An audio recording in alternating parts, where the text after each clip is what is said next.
Rabbi Zarum, it's an honor to have you here in New York City. Before we begin talking about your book, I'd love to hear a little bit more about yourself and what brought you to write this book. Okay, well, it's great to be here. Thank you to the 92nd, and thank you for standing in last minute. If my accent or speed confuses you, just shout out. You're New Yorkers, so you shouldn't be embarrassed to do that. So my father was a Yemenite Jew, and my mother was Welsh. So I'm a Welsh Yemenite from the famous Welsh Yemenite dynasty. I was brought up in the UK, modern Orthodox Jew, and a pupil of Rabbi Sachs. He gave me smicha. Today was his fourth yortzeit, the 4 years since he passed away. So we can learn and discuss in his memory. And I've been a teacher for a long time. And because I studied science, my PhD is actually in physics, as well as being a religious Jew and an Orthodox rabbi, people ended up knocking at my door, both literally at the college where I teach and through emails. My parents said, could you talk to our daughter, right? Or could you talk to our son, with fundamental questions that they had, things that didn't fit in with their Jewish values and traditions.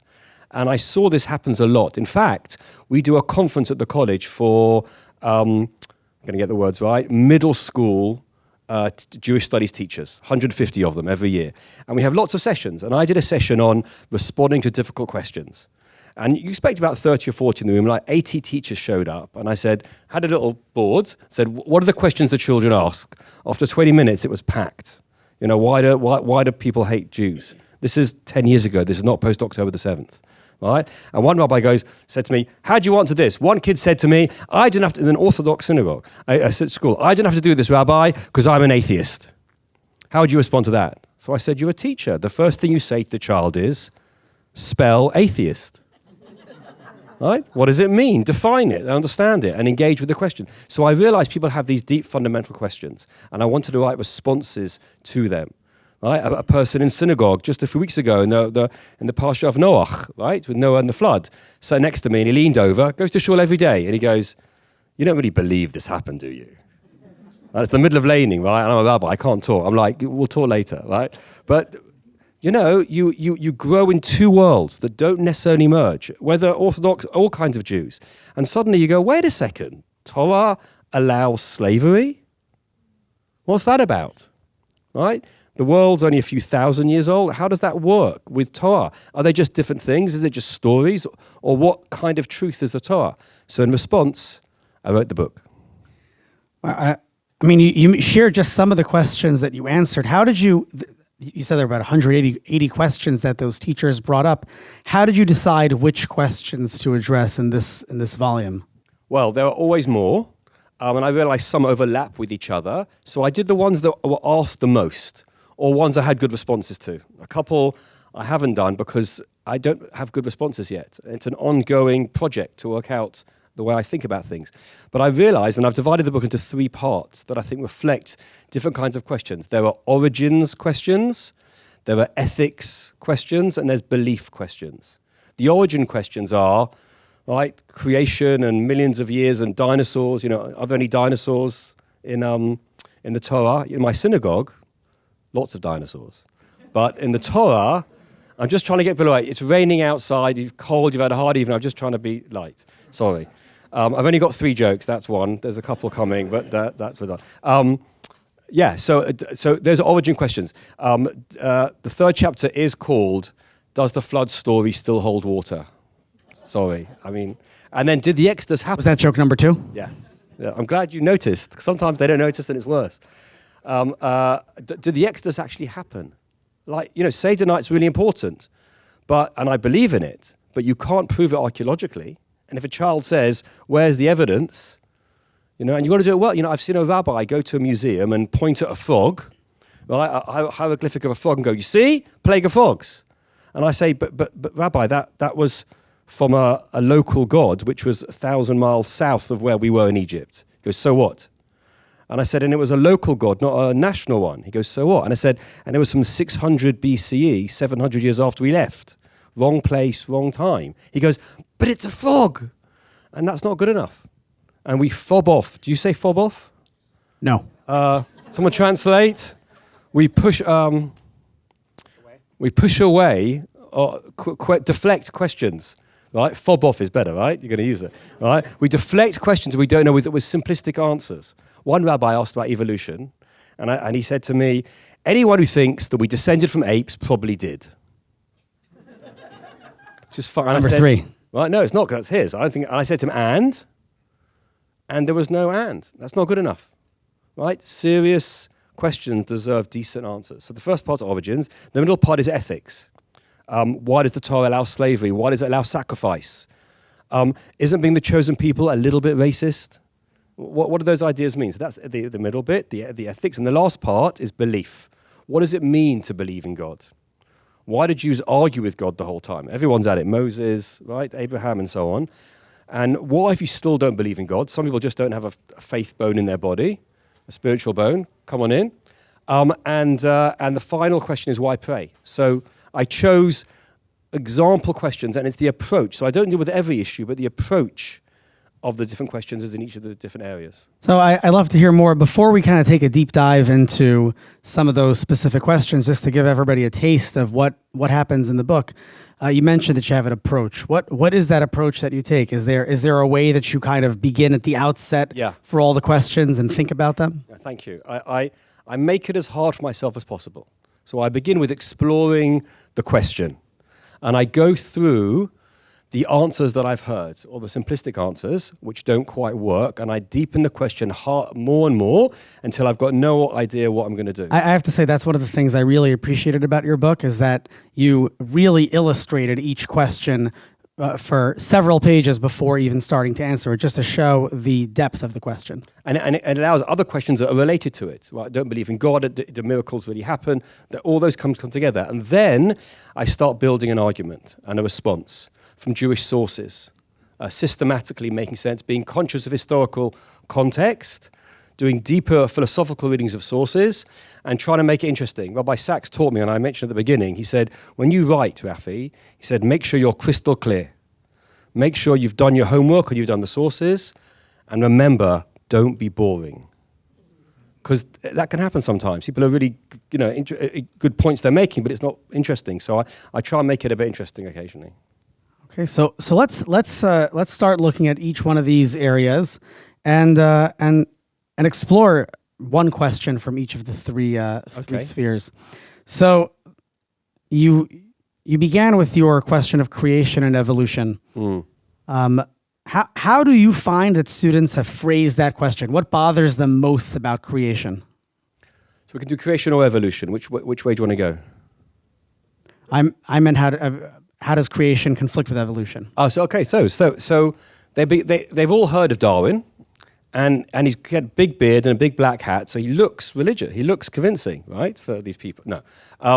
Well, I didn't study it. My area was physics. But as an honestly, it wasn't until I finished university, I was like, can a religious Jew believe in evolution? Because it seems to contradict, right? The Torah is very clear. Everything is made according to its kind. Le mino, le minehu. It's repeated 10 times in Genesis chapter 1. Each time, very clearly, God makes everything separately. And the whole point of Darwin is, I'm not going to do a lesson on what is the definition of Darwin in evolution, but a one-line summary is, all life is mishpacha, right? All life is interrelated.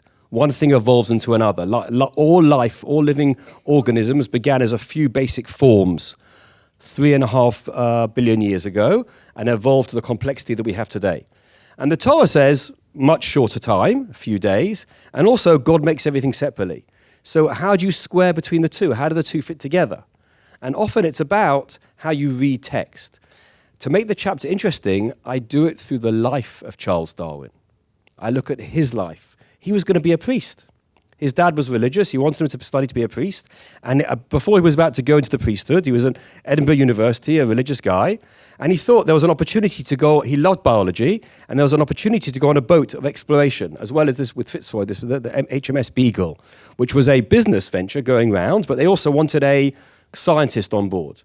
And so Darwin thought he'd go along and see things, and it really changed who he was. He was fascinated by all kinds of life and nature, and he saw relationships between them.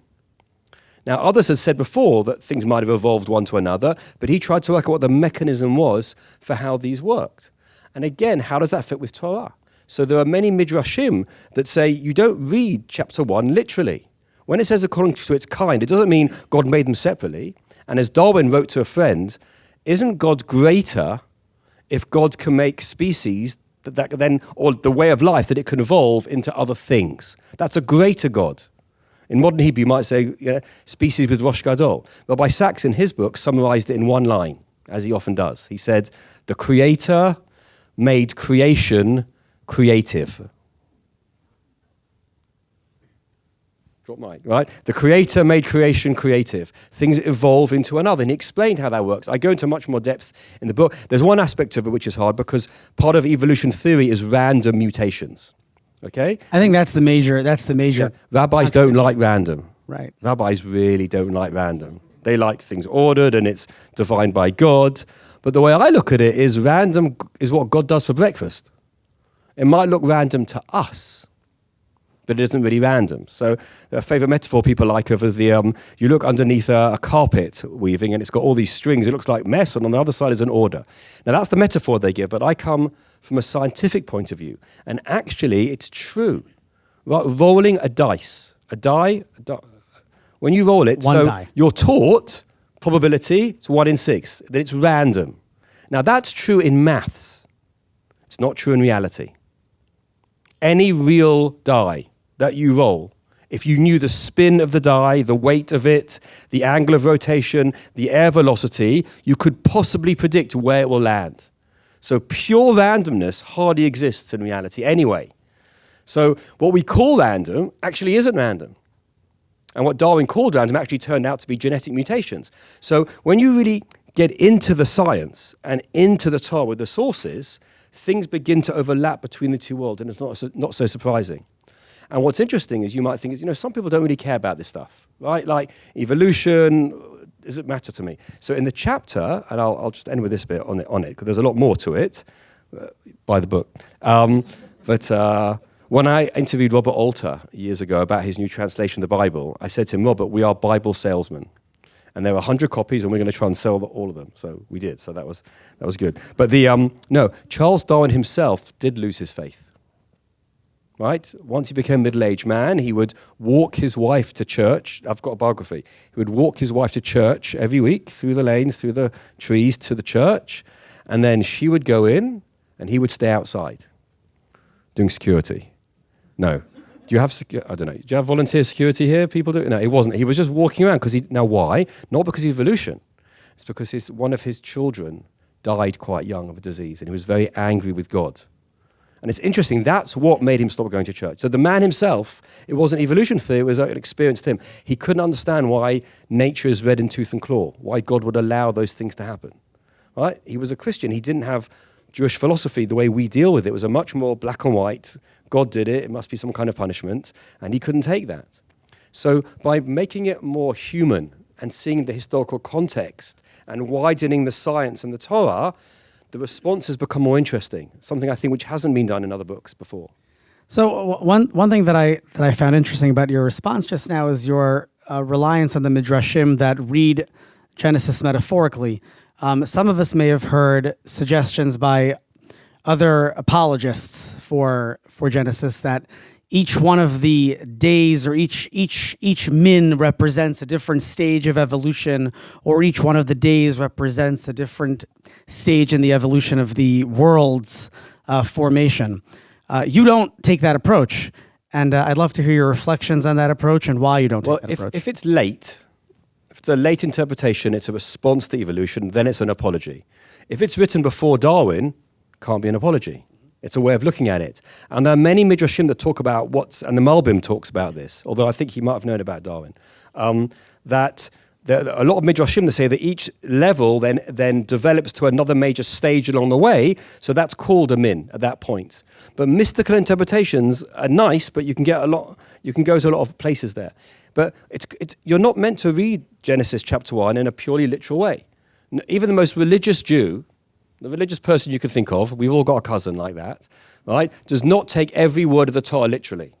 There's a verse, an eye for an eye and a tooth for a tooth, right, where the Talmud says you mustn't take it literally. So once you've opened Pandora's box of non-literalism, the question is when and how. And I would argue that Genesis chapter 1 uses words in a different way than the rest of the Torah. They borrow words to explain something that is difficult to explain. And so it's an approximation, and it's not a science book or history book. It's what you need to know in terms of being a living person in this world, in terms of the orientation of reality. Well, in that way, you're really continuing the project of Maimonides and his Guide for the Perplexed. The whole beginning of the Guide for the Perplexed is all about how the Torah's words don't necessarily mean what we intuitively think they mean, but they may mean something else. How did you find inspiration in Maimonides for your work? I quote him more than anybody else, and I talk about that. As a Yemenite Jew, we're very proud. The Yemenites actually, we stopped doing it now, but in the Kaddish, we added a line in memory of him in the Kaddish. Every Kaddish, all year round. That's how close the Yemenites were to Maimonides. And my father studied him very much. So he's my tradition. And he's very right about the words. You have to know what genre you're reading. If you're reading a psychology book, or you're reading a novel, or you're reading a code for how to get into something, it's a different kind of language. What is Torah? How do you know how to read? It's difficult. And so you have to make sense of it and its right context. Do you feel like you've continued this project of the Guide of the Perplexed?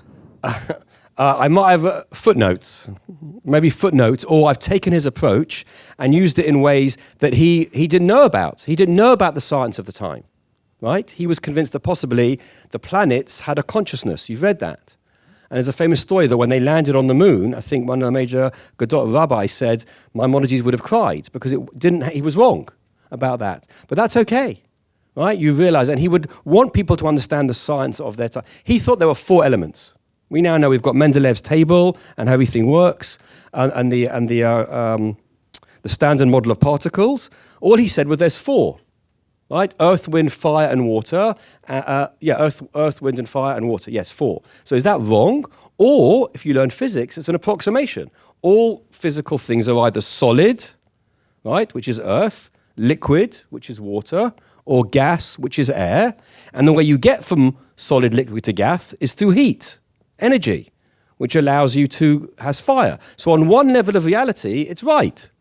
You know, some smart person might go, what about plasma? It's kind of halfway between the two. But there's complexities. But what I'm trying to say is, old people weren't necessarily wrong. They were just more simplistic approximations they were getting towards truth. And therefore, there's a truth there. So I think, we're taking it forward. I think he would have loved to see modern science. He would have been so excited about the possibilities today.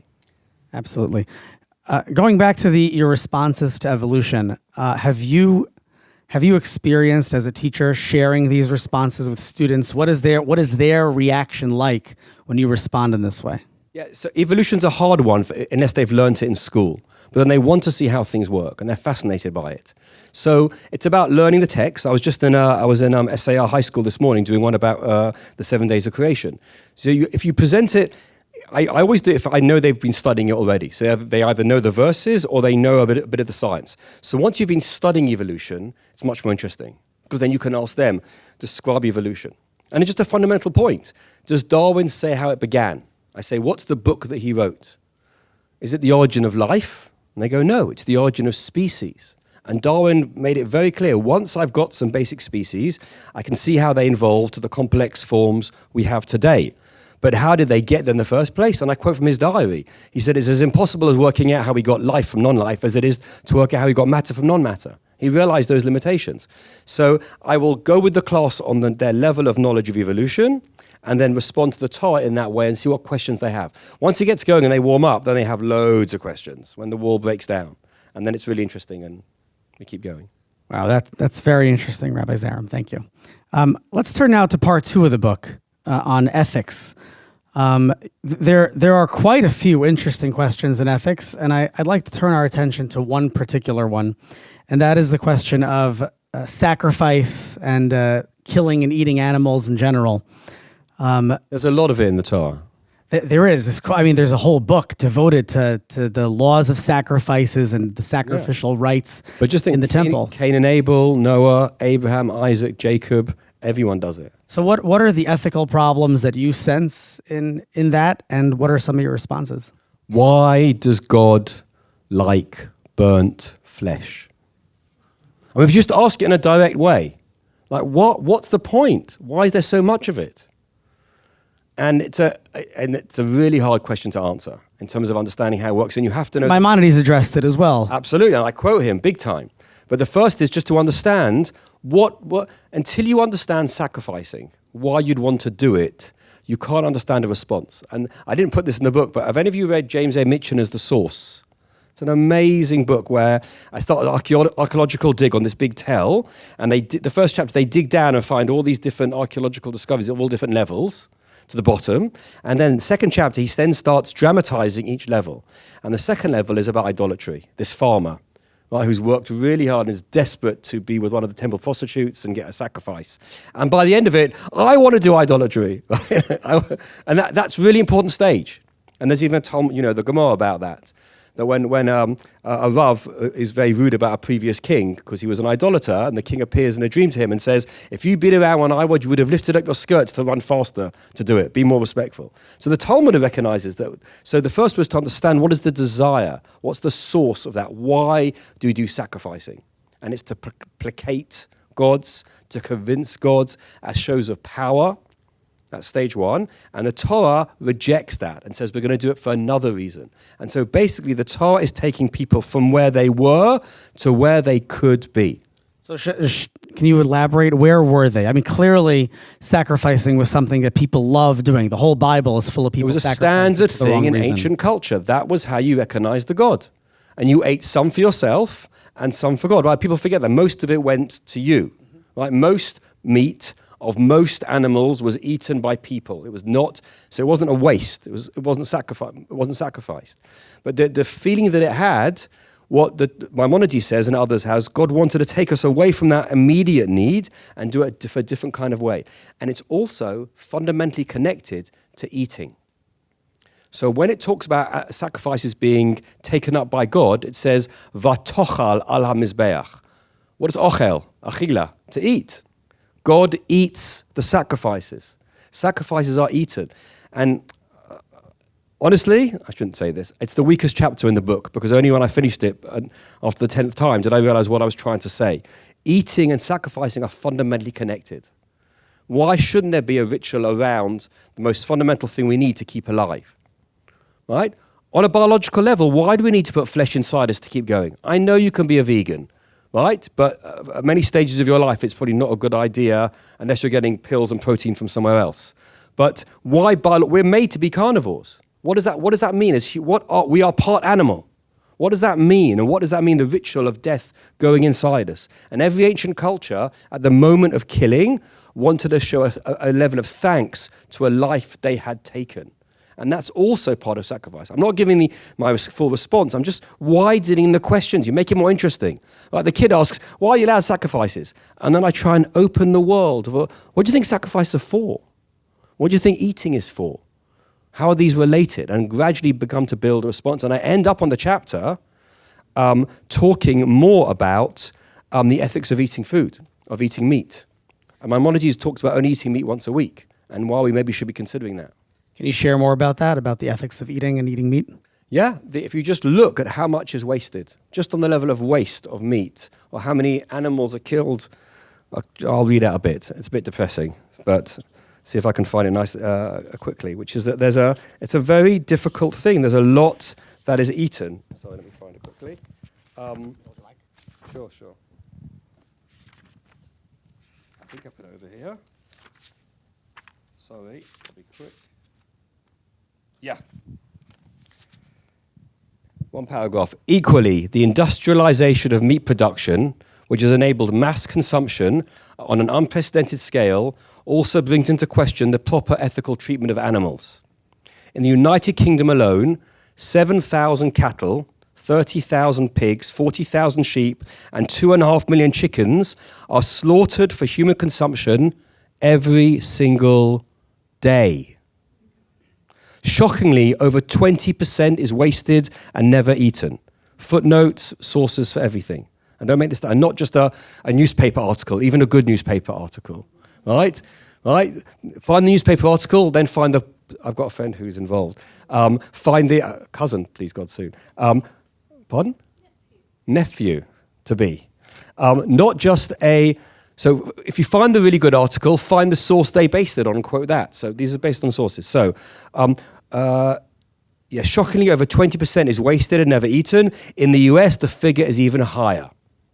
Many of the millions of chickens alive today are kept squashed together, each confined to an area about the size of a sheet of paper. A chicken will live there 6 to 8 weeks, kosher chicken, on that piece, and never get to move because they're squashed in together. That's it. As well as harsh and wasteful, meat consumption is a major contributor to climate change due to methane emissions.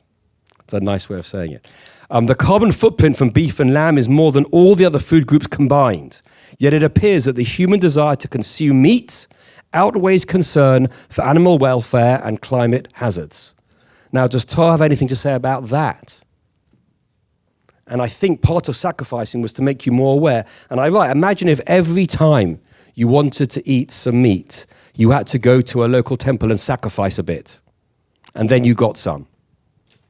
How much would you eat? And according to one opinion in the Gemara, in the wilderness, that was the case. That was the case. Anytime they wanted to eat meat, they had to sacrifice a bit. What do we do now? We make sure it's kosher, we make a bracha, a blessing, but the level isn't the same. So the chapter starts off, often they do me challenging the Torah, and at the end, the Torah's values start challenging me.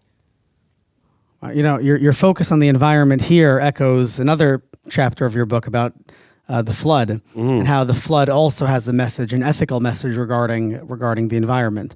I know that we're going backwards in the book a little bit, but I'd love to hear your thoughts about that and how the story of the flood and Noah is really a message about. Well, on one level, it's really I make a very powerful argument that it's a regional event, not a global event, based on traditional sources and major rabbis. But then I ask the question, if it's regional, why does it say that it's global?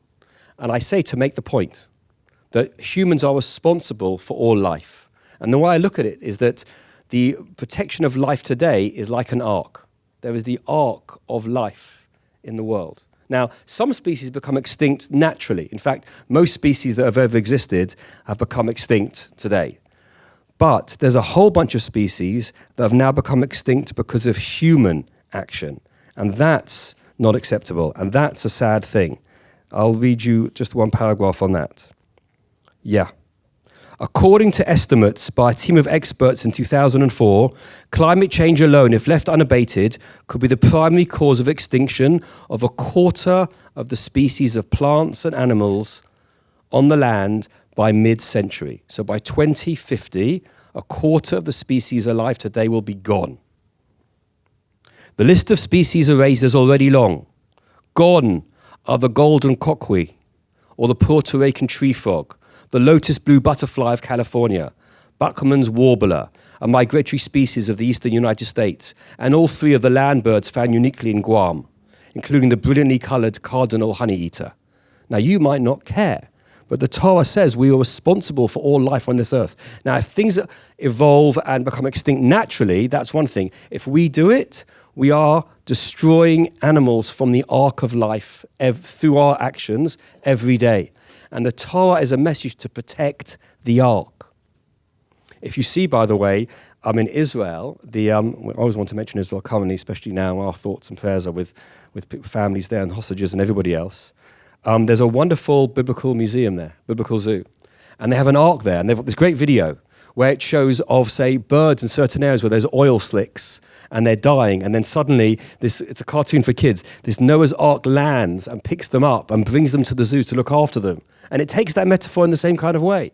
We are responsible for all life, and the ark is a message about that. Okay, I'd like to transition now to the third section of the book, belief. That belief in God is ultimately a cornerstone for the whole book. The whole book doesn't start if somebody doesn't believe in God, and there are so many reasons why someone may stop believing in God. It could be for rational reasons, scientific reasons. It could be for emotional reasons as a response to a tragic event or a personal trauma. I'd love for you to share a little bit about what do you think are the major impediments to belief in God today? Why do people not believe in God? And what are your responses to them? I wonder if it's ever really that different. I think we lived in a more controlling, a society of deference, so that we were told to believe something and all assumed it to be true and didn't think outside. That's one view. For me, a very powerful thing that's changed is we now understand the world much better. We understand why disease happens. People didn't know why a child died. They didn't know. Or didn't know why there was suddenly a hurricane that wiped out all the crops. And so they wanted to pray as a response to it. And so the idea of a God made sense to people. There are reasons to pray which aren't around today. God isn't as needed as much. I make an argument in the book. You might think it's weird, but there's a thing that we have today that we do instead of prayer, which is we buy insurance. And I'm serious about this. Right? You're not so afraid because you've got travel insurance. Yeah, by You're the way, not so afraid you've got house insurance. It's subject to debate. There's postskim. There's rabbinic decisors who were opposed to buying any kind of insurance. For that reason, it shows a lack of faith. And so, we have prayers of women in the Middle Ages, Jewish prayers called Techinot, of women praying that the bread would rise when they put it in the oven. Because if it didn't, there's no dinner. There's limited supplies of these things. It really mattered to people. Prayer was needed. And because of the advancement in technology, we don't need God so much. And therefore, prayer waned. And therefore, an understanding of God has waned, I think. That's why. And also, Greek thought and rationalism and physicality dominate our world. And therefore, the idea of something that is not physical, is not measurable, is seen as not real. And that therefore leads to people going, well, I can't see it, and I can't see it's there, so I don't believe it exists. And the proofs for God, which I get into in the Middle Ages, are nice. They're not compelling. The proofs for God are not compelling. And even if they were, you'd end up with a God creator, not a personal God who commands you and says, keep Shabbat, right? And get married in a particular kind of way. So the whole idea of God is alien for people, I think, in many ways today. So what's the answer? Chapter 9. It's stop thinking in binary terms. I believe or I don't believe. Right? There's 10 commandments.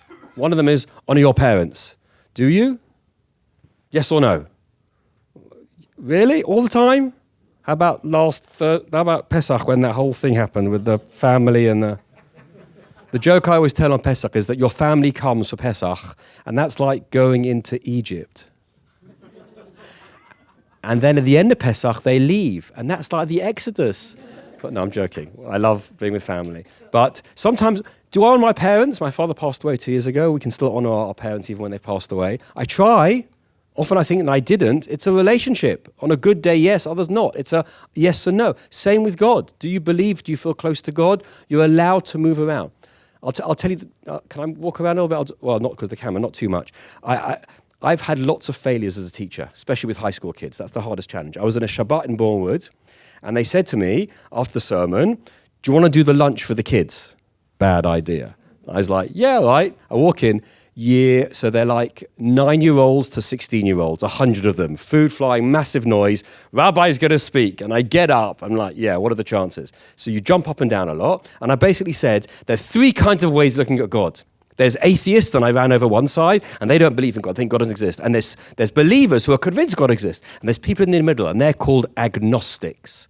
And I start jumping around. But there's different kinds of believers. Some believe because their parents believed, because they just feel it's true, or because they've read a really good book about it.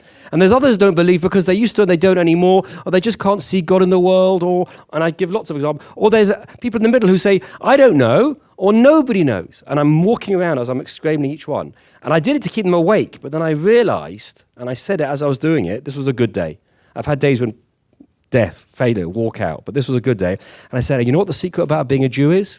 You're allowed to move around your whole life. You can feel close to God. You can feel you're not sure, or even there's no God. And you know where I get it from? Psalms. Psalms, right? Lama azavtani, God, why are you not here?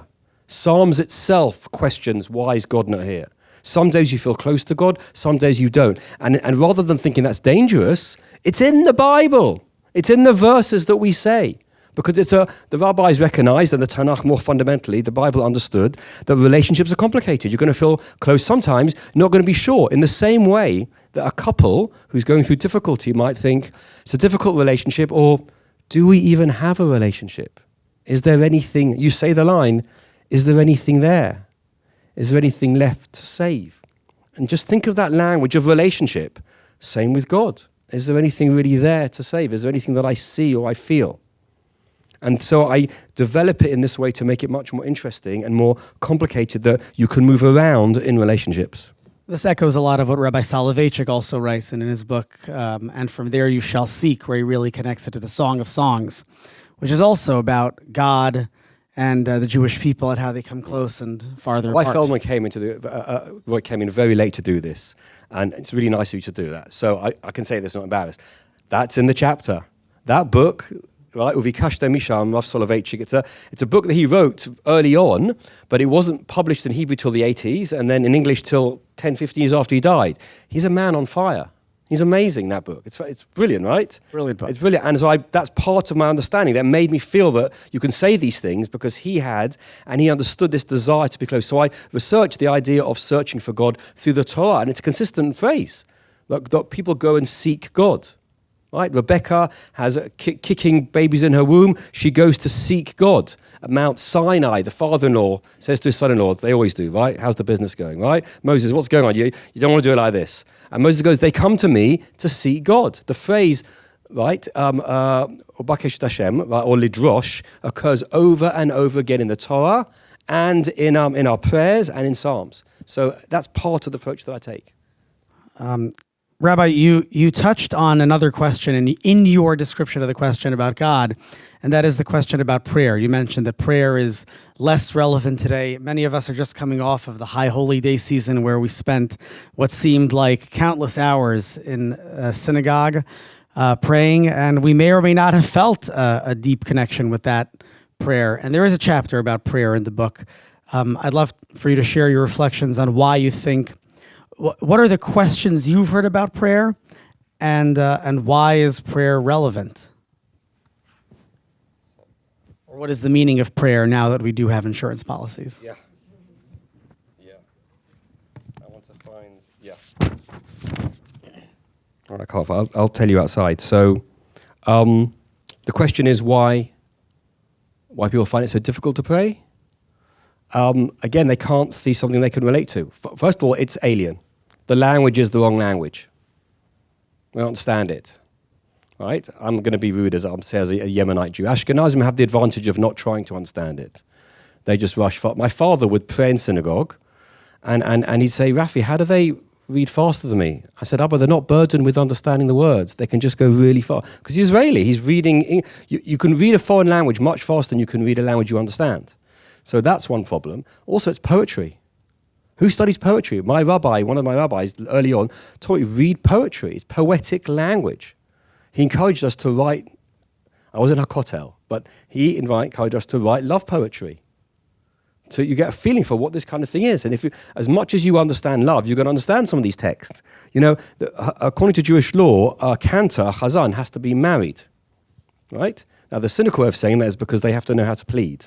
But that's not true, and I reject that.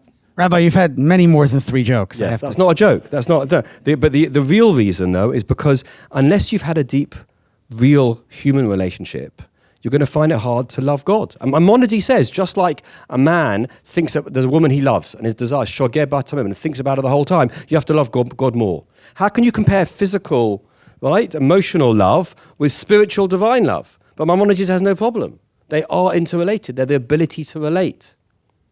And therefore, once you start seeing prayer in that way, you can begin to understand that. But if it's about formal structures, it's too much of a straitjacket today. Right? Prayer is often a straitjacket. It's a siddur. It's all organized. I'd love it to be more of a mess, the siddur. I'd love it to be all different colored pieces of paper, all different sizes from different eras with an elastic band wrapped around it. And you open and go, oh, I'm going to do one of these ones. Right? Prayer is a collection of words that our ancestors have written to God over thousands of years, which we can contribute to be part of and understand why they're written. Rabbi Sachs's commentary on the Siddur, on the prayer book, is very good because he explains it. But we've lost the ability to pray in many ways. So getting over that. I didn't like Shakespeare as a kid. I didn't get it, right? And also, the stuff about love, after I was a child of the 80s, so after a lot of pop songs about love, I began to actually appreciate there's many ways of talking about it. So again, like any subject, unless you've exercised emotion and feeling and yearning in other parts of your life, why do you emotionally feel yearn to God? There's a famous book by Rabbi Soloveitchik called A Lonely Man of Faith, and all these very serious 18-year-old boys like learning the lonely man of faith. They just are looking for a relationship, really, right? They're not lonely in that existential way. You're laughing, but you know what I mean. You shouldn't read certain things until you're more mature to appreciate it. Shiva and I, we were talking about this earlier, right? On the level of maturity of you will be the level of maturity and appreciation of prayer and of Torah. So when people say, oh, Torah's simplistic, I'm like, well, you understand things in a simplistic way, so why are you surprised? But once you feel depth and awareness, the Torah should be at least as deep and thoughtful as we are, if not more. And so I take prayer more seriously in that way. Also, the final one is that it doesn't work. You mean prayer feels like a monologue? Prayer doesn't work. It doesn't work. If it worked, the hostages would have come back. The amount of Jews praying on this level before, right? So you'll say, oh, well, God said no. That's one answer. No, that's not. What kind of God says no to that? Right? Or really, it was an answer. But what kind of answer was it? So as a kid, as a teenager, I was annoying. And I said to the rabbi, day after Yom Kippur, right? Day after Yom Kippur, right? Day of judgment, punishment. Why don't all the bad guys, the leaders of the countries, die suddenly? So he said, well, maybe they're good really, and others are bad. You don't know who's good and who's bad. I was like, I think I know. I think I know Putin isn't good. I think I know molesters and the whole people are bad. So I didn't buy it. He goes, well, some say it refers to the world to come, not this world. And I was like, cop out. So I wanted a good answer. But of course, it's not a new problem that God doesn't answer prayers. I mean, Abraham prayed for the saving of Sodom, and it also his prayer wasn't answered. But God had a conversation with God. He got him down. He got him down to 10. But there's a long tradition of unanswered prayers. Okay. And we asked, so what is prayer then? Is prayer meant to be answered? And you're implying you've misunderstood prayer if you think it's meant to be answered, and you're 100% right, but people think that. So why doesn't prayer work? Or how does it really work? And then I want it to be real, that it makes a difference if you pray. And I've done some podcasts that it must make a difference that if you pray. So what difference does it make? So Maimonides goes into this in deep ways. It changes you, and therefore it changes reality. I'll give you one example, just with Jacob. Remember Jacob, he steals his brother's birthright, and he doesn't see his brother for years, and then years later, his brother comes to him with like 400 men, and he's really nervous. And so he does three things, right? He sends presents to schmooze his brother, have some chocolates, have some flowers, not so bad. Remember me, nice guy, here's presents, right? Then he prays, and then he divides his camp to defend. Okay? Is that the right order? I think that's the right order. And it's interesting, what's the relation between those three things? So one is about trying to solve, one is defense he's doing. Actually, I think he divides the camp first. Actually, it makes more sense, because if what I'm going to say, he divides the camp first. If I get attacked, at least some will be saved.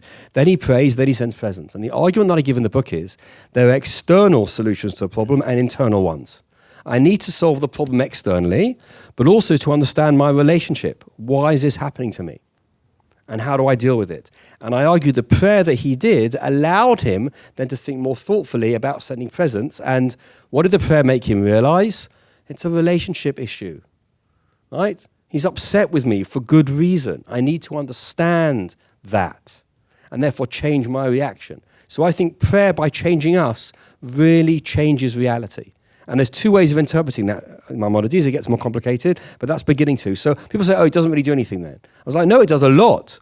Right? People say, it's just psychology. And I'm like, say that to a psychologist, just psychology. I mean, psychology. A very concrete way that I've experienced this is that I daily, when I recite the Amidah, the prayer, I pray for specific people who I know who are ill. And I have a list of people for whom I'm praying. And I don't believe that God needs me to mention their names. I'm pretty sure God knows who's sick. He knows English. He knows English. Yeah. He doesn't either Hebrew names either. That's right. But rereading that list every day reminds me who I know who's sick, that I should think of them and that I should check in with them. And it's more, right? Because if they know you're praying for them, and we know that helps. But even if they don't know, it helps. Why? Because if they're part of a culture in which they know people pray for them, which you know, I think you all know that if you are ill, someone's going to pray for you, that changes your attitude to your own disease.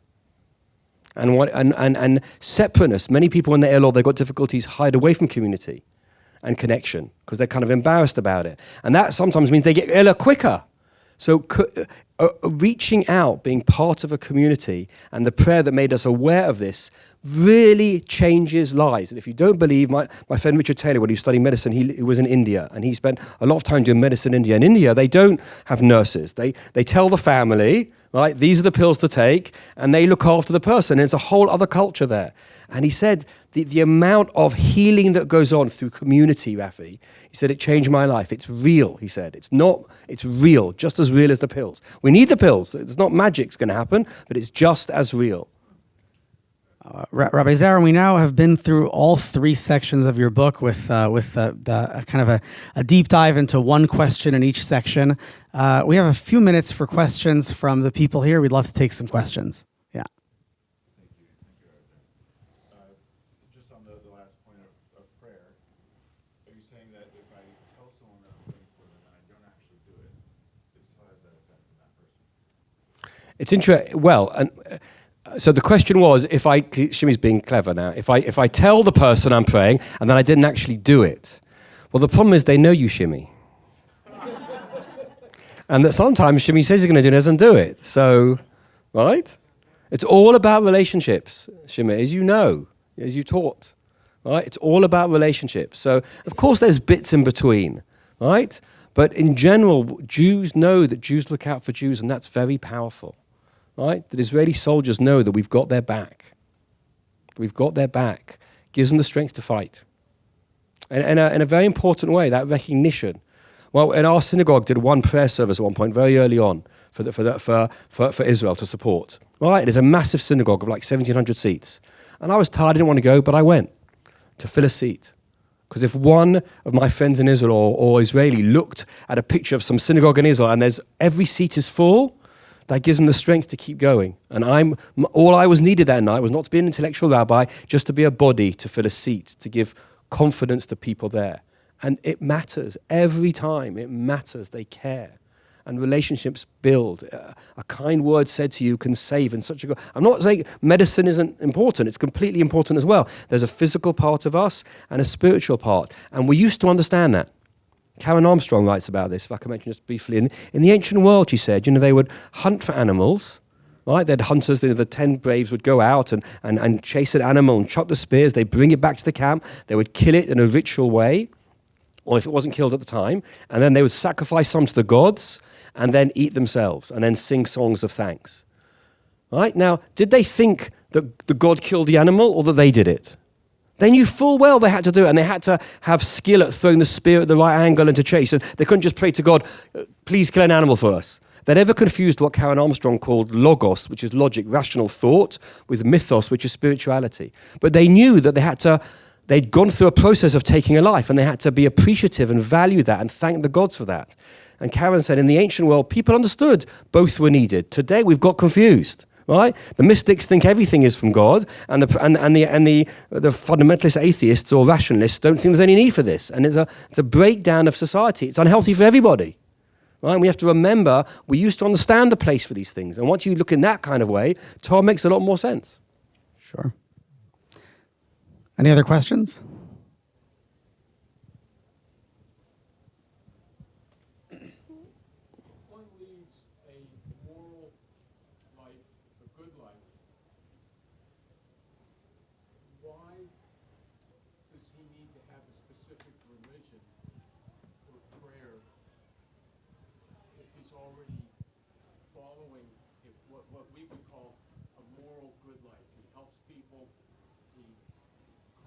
Right, right. Raises a family in that tradition.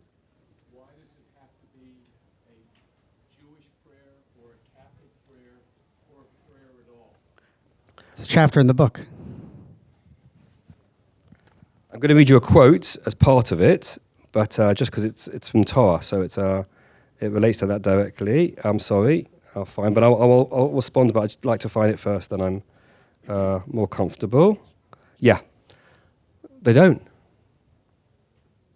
Other religions have a big problem if you don't convert. You can't get to the world to come, right?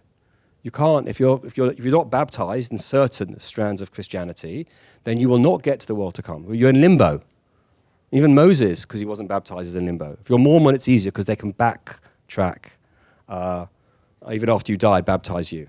That's why they wanted the lists of all the people that died in the Shoah, so they could baptize them. It's a bit offensive, but I understand. So other religions that demand conversion, they say it's impossible. Judaism doesn't demand that. I'll give you a rational answer and then a spiritual one. The rational answer is, you might be able to do it, right? And I know you, and you're a very deeply spiritual person, but most people won't, right? Why are there laws in society? Why don't people just act correctly anyway? Because they need guidance. Religion gives people the push to be good, to be moral,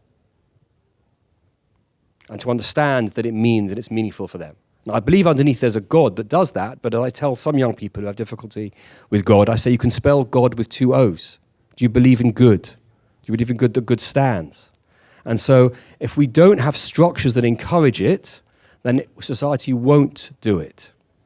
Right? And as modern Western society has discovered, putting hundreds of laws doesn't help. Religion, as a force for good of getting people to do it because they choose to, not because they're forced to, is much more powerful. But ultimately, you're right. And I'll quote to you from, it's called Taneh Dvei Eliyahu. It's kind of a late 8th, 9th century midrash that says the following. I call heaven and earth to testify that whether Jew or non-Jew, man or woman, manservant or maidservant, the Holy Spirit rests upon a person only in line with the deeds that they do. No mention of Shabbat or Kashrut. On the deepest level, the rabbis understood that was the case. We're meant to do Jewish law because it's a way to get to God. It's a structure. God gave us a structure to help us. Otherwise, we'd be here without any instruction manual. It's worse. So there's rules to help. But if essentially a person works it out for themselves, there's a lot of great spirituality in that. And there's a blessing that you say when you meet a very spiritual person from another faith or of no faith, right?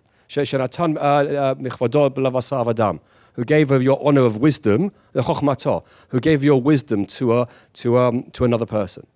I'll tell a brief story of this, because again, being in Rabbi Sachs, he said, so the bracha you're supposed to meet when you meet a very smart person from another faith or another culture. He says, but there's no rules of who you do it for. So Rabbi Sachs says, my approach is Nobel Prize winners. Okay? If they've won a Nobel Prize, I said a bracha. And he said, I met Seamus Heaney, who was an Irish poet who translated Beowulf, brilliant man. And he met Seamus Heaney. He said, there's a blessing that we say when we meet a great person. He said the blessing. And so he leans over Seamus Heaney. He says, Rabbi, I need to tell you, when I was a kid, I was a Shabbos Goy. In Ireland, I would light the fire of this family week after week. And then they call me in at the end of the year and they gave me a bright, shiny gold coin, right, on a Sunday morning to thank me. And I went back and I showed my mother, my Catholic mother, and she clipped me around the ear and said, Seamus, never take money to help somebody else worship God. Take it back. And Seamus taught that to Rabbi Sachs. Says, you see, right, that spiritual moment I got from that man. So you don't have to be Jewish. You don't have to be religious. You have to be human and open to these things. But religion helps. It really helps, and we need it desperately in the world today. Rabbi Zarum, on that note, I think that we have had a broad overview of this book, Questioning Belief, Torah and Tradition in an Age of Doubt. It is another in a thousands of years long project to show the relevance of Judaism, Jewish thought, Jewish faith, and Jewish practice to the contemporary time in which we find ourselves. And every generation has its questions, and you have done a really remarkable job of responding to some of the toughest questions that people have today, rooting yourself in Jewish sources in our tradition and in your broad knowledge of science and history and the places from where the questions come. So thank you so much, Rabbi Zarum, and thank you so much for joining us. Rabbi Zarum, I'd like to ask you to leave us with your final thoughts. So, keep asking questions. Allow your Judaism to get deeper, even if it takes you places you're not sure about. Rabbi Sachs encouraged me to write, and he passed away before I finished the book, but his daughter, Gila, who's one of my pupils, wrote the introduction and quoted a father who said, and his memory, he said, "We ask not because we doubt, but because we believe. We ask not because we doubt, but because we believe there are answers to be found." And so keep the search going. The book's available on Amazon, any way you want to get it. I don't make much money out of this, as I always say. Jewish teachers are not in it for the money. What's the difference between a Jewish educator and a pizza? A pizza can feed a family of 4. Right? So we're not for the money. But if you want to take a postcard about it, you can order it on Amazon or you want. I'll sign it if I meet you. I love signing it. But just this is the opening line of the book. Do you believe in God? Are you sure the stories of the Torah are all true, and that its laws are ethical for today? If you're not certain, you're not alone. Thank you. Thank you.